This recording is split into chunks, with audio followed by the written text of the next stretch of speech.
जय हिंद दोस्तों। चीन की नेपाली चाल और नेपाल की चीनी चाल, इन दिनों यही चीज सबसे अहम मुद्दा बनी हुई है कि आखिरकार क्यों नेपाल भारत सीमा और भारत चीन सीमा पर इतना विवाद है। आखिर क्या कारण है? सोचने वाली बात है। आज लद्दाख की घाटी में जो घटना सुनने को मिली, कल रात से जो तनाव बना हुआ था, चीन और भारत की हुई झड़प में एक अधिकारी समेत 2 जवान शहीद हो गए। कुछ दिनों पहले नेपाली पुलिस द्वारा भारतीय नागरिक को गोली मार दी गई।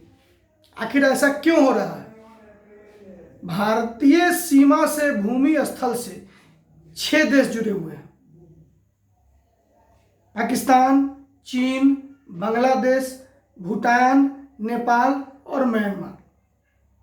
आखिरकार चीन, पाकिस्तान और नेपाल पर ही विवाद क्यों हो रहा है? भूटान, म्यांमार से तो नहीं होता है। विचारणीय बात है।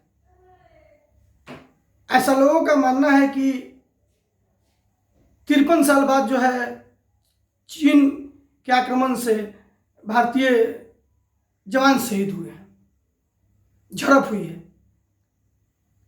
ऐसा नहीं है। 1962 में भारत चीन युद्ध के बाद भारत की स्थिति बदलती गई। भारत अपना पक्ष मजबूत करता गया। 1967 में सिक्किम के इलाका में जब भारत और चीन की भिड़ंत हुई, जिसमें भारत के 80 जवान शहीद हुए, तो चीन के 400 जवानों को भारतीय सेना ने मार गिराया था।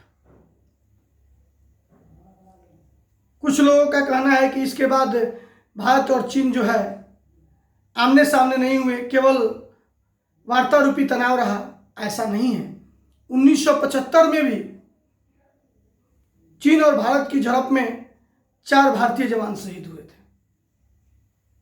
सब कुछ तो ठीक ही था। अचानक ये माहौल क्यों आया? मेरा जो मानना है, मेरे जो हिसाब से, अभी जो कोविड-19 के चलते चीन से जितने भी विदेशी कंपनियां हैं, वह चीन से अपना बोरिया बिस्तर समेट कर वो भारत में अपनी कंपनी स्थापना करना चाहते हैं। हो सकता है कि चीन को यह बर्दाश्त नहीं हो रहा हो। ये मेरा मानना है, अपना व्यक्तिगत राय है। इसलिए वो नेपाल को बहका रहा हो, खुद तनाव की स्थिति कर दिया हो कि कोविड-19 के चलते, कोरोना के चलते वहां से सारी फैक्ट्रियां बंद होकर विदेशी कंपनियां अपना लॉक लगाकर भारत में आ रही है। भारत उसका स्वागत कर रहा है। तो ये कारण हो सकता है कि इससे चीन नाराज हो। दूसरा कारण अगर अहम मुद्दा पे डालें तो भूमि विवाद जो चर्चा रहा है। अभी कुछ दिन पहले चीन की सेना पीछे भी हटी थी, सब कुछ ठीक था। सुनने में मिला कि महज झड़प में भारतीय जवान शहीद हो गए, गोली नहीं चली। सोचने वाली बात है कि बिना गोली के भारतीय जवान शहीद हो जाते हैं। क्यों? ऐसे में यह न्यू इंडिया है, यह पुराना हिंदुस्तान नहीं, यह न्यू इंडिया है। हमारी शहादत बेकार नहीं जाएगी। मैं ये कहता हूं कि चीन ने जो हमारे जवानों को शहादत दिया है, हमारे जवान जो शहीद हुए हैं, चीन ने हमारे सीने पर वार किया है। महज 2 और 3 जवानों की मौत की बात नहीं है, शहादत की बात नहीं है। यह अटैक, यह आक्रमण हमारे दिल पे हुआ है। लेकिन यह समय है भारतीय लोगों का धैर्य रखने का। सभी समस्याओं का हल होगा। बस भारत अग्रसर है आगे बढ़ने की ओर। हमें साथ देना है, शांति बनाए रखना है फिलहाल, लेकिन जवाब तो मिलेगा। हर चीज का तौर तरीका अपना होगा। मैं फिर से एक बार कहता हूं कि अभी जरूरत है देश में शांति की, शांति व्यवस्था की। अभी बौखलाहट है। पड़ोसी देशों में बौखलाहट है, दोनों जगह कम्युनिस्ट की सरकार है। अब सरकार की क्या नीति है, गुपचुप नीति, वह तो आम जनता के बीच नहीं आती है।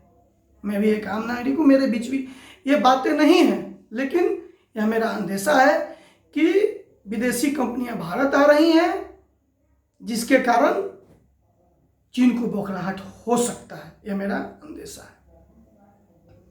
तो हमें इस स्थिति में, अभी विकट परिस्थिति है, भूकंप भी आ रहे हैं, कोरोना से जंग जारी है, फिलहाल हमें इस आपदा से बचना है।